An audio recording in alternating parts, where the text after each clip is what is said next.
So hello everyone, जैसा कि आप सभी जानते हैं एयरफोर्स का एफकैट का नोटिफिकेशन आ चुका है, जिसके थ्रू एयरफोर्स में ऑफिसर बनने का मौका आप सभी को मिलेगा।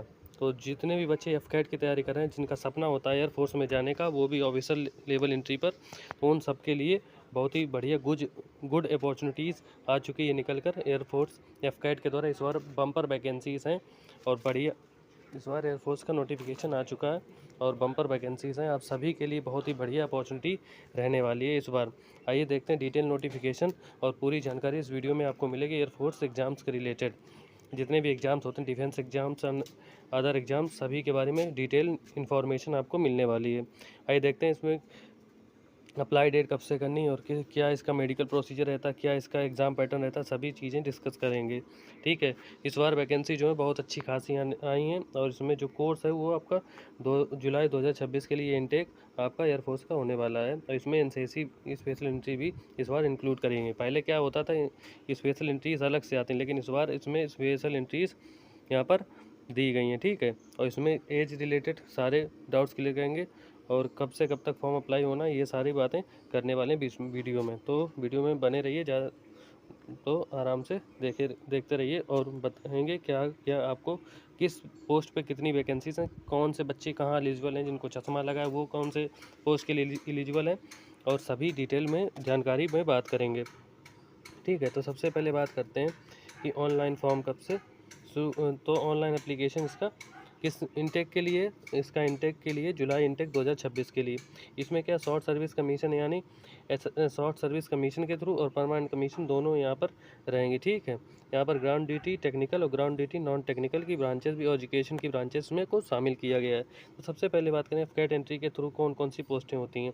तो एफकैट एंट्री के थ्रू बहुत सारी पोस्टें होती हैं जो इस वीडियो में मैं आपको बताने वाला हूँ। तो सबसे पहली बात करेंगे इसमें जो एफकैट के थ्रू एंट्री हैं उनकी बात करेंगे। तो एफकैट के थ्रू सबसे पहले तो फ्लाइंग की ब्रांच है, जिसमें जो वैकेंसीज़ हैं वो देखने को मिल सकती हैं। और ग्राउंड ड्यूटी टेक्निकल के लिए 85 और 38, और ग्राउंड ड्यूटी नॉन टेक्निकल के लिए यहाँ पर एडमिन, लॉजिस्टिक, अकाउंट्स और एजुकेशन और मेट्रोलॉजिस्टिक, ये सारी ब्रांचेस की जो है पोस्ट निकल के आ रही हैं, जबकि वुमेंस की ये निकल के आ रही हैं। ठीक है, तो ये रही पोस्ट के बारे में जानकारी। बाकी स्पेशल एंट्री के थ्रू यहाँ पर 10% सीट्स CDSC के लिए रिजर्व होती हैं। तो ये आपकी जो वैकेंसीज़ हैं रहने वाली हैं एफकेट के एग्ज़ाम के थ्रू। सर इसमें मेन और वुमेन दोनों अप्लाई कर सकते हैं, दोनों के लिए प्रॉपर अपॉर्चुनिटीज़ रहती है। सबसे पहली बात करेंगे इसमें एज क्राइटेरिया कब से रखा गया। तो एज क्राइटेरिया आप अगर 20 से 24 साल के बीच हैं तो आप फ्लाइंग के लिए एलिजिबल हैं। किसके लिए? फ्लाइंग के लिए एलिजिबल हैं। अगर आप का बर्थडे 1 जुलाई 2026 तक अगर आप 20 से 24 साल के बीच रहे, आपकी एज हो रही, तो आप फ्लाइंग के लिए एलिजिबल हैं। और जो आपकी एज काउंट है वो 2 जुलाई 2002 से 1 जुलाई 2006 के बीच आनी चाहिए। यानी 1 जुलाई 2006 और 2 जुलाई 2002 ये दोनों अगर डेट हैं, तब इन दोनों डेट के बीच जब आपका अगर बर्थडे है यानी आपकी एज आ रही है, तो आप इसके लिए एलिजिबल होंगे, यानी 20 से 24 साल होनी चाहिए। जबकि जो नॉन टेक्निकल ब्रांच है उनके लिए 2 साल की छूट रहती है, तो 26 ईयर तक वो अप्लाई कर सकते हैं। ठीक है, तो ये रहा एज का क्राइटेरिया। आगे बढ़ते हैं ग्राउंड ड्यूटी नॉन टेक्निकल के लिए जो 20 से 26 का क्राइटेरिया, 2 जुलाई 2000 से 1 जुलाई 2006 के बीच उनकी एज आनी चाहिए।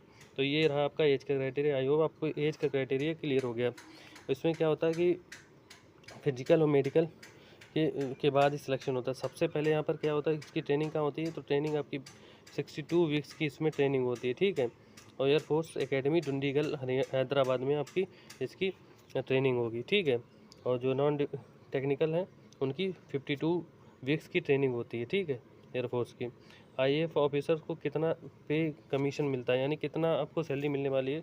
तो आपकी जो बेसिक पे है वो 56,100 से लेकर 1,77,500 तक हो सकती है, लेवल 10 की जो है। और आपको MSP यानी मिलिट्री सर्विस पे 15,500 रुपये अलग से मिलते हैं। ये सभी को मिलते हैं, जितने भी एयरफोर्स और नेवी आर्मी के पर्सनल होते हैं, क्योंकि उनको सबको मिलता है। ये मिलिट्री सर्विस पे होता है। ठीक है, अलाउंस अन अलाउंस जो मिलेंगे आपके फ्लाइंग के अलग रहेंगे, अदर अलाउंस रहेंगे। तो ये रही आपकी एज की बात। और इसमें क्या होता है कि इसमें सबसे पहले आपका एग्ज़ाम होगा। कौन सा एग्ज़ाम होगा? इसके बाद आपको एग्ज़ाम क्वालिफाई करके फिर आपको SSB के लिए बुलाया जाता है। SSB के बाद फिर आप का मेडिकल होता है, मेडिकल के बाद फिर आप इसमें जॉब लेते हैं। तो ये रहा इसका एज क्राइटेरिया एयरफोर्स का, ठीक है। एनसीसी स्पेशल एंट्री के थ्रू जितनी वैकेंसीज हैं वो मैंने आपको बता दी। तो मिलते हैं नेक्स्ट वीडियो में। बाय बाय, टेक केयर, जय हिंद।